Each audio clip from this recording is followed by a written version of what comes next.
Hi guys, and welcome to our YouTube channel TechUp, and today I'm here with another new video to show you guys on how you can reset Yubo.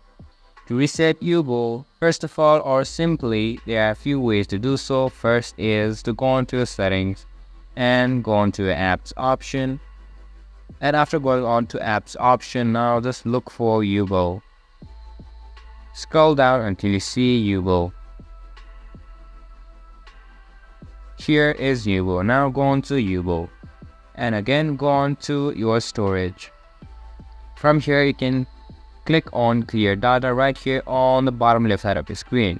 Click on clear data and clear cache, and after that you will be able to reset Yubo. Or you can just simply uninstall and install Yubo from your Play Store again.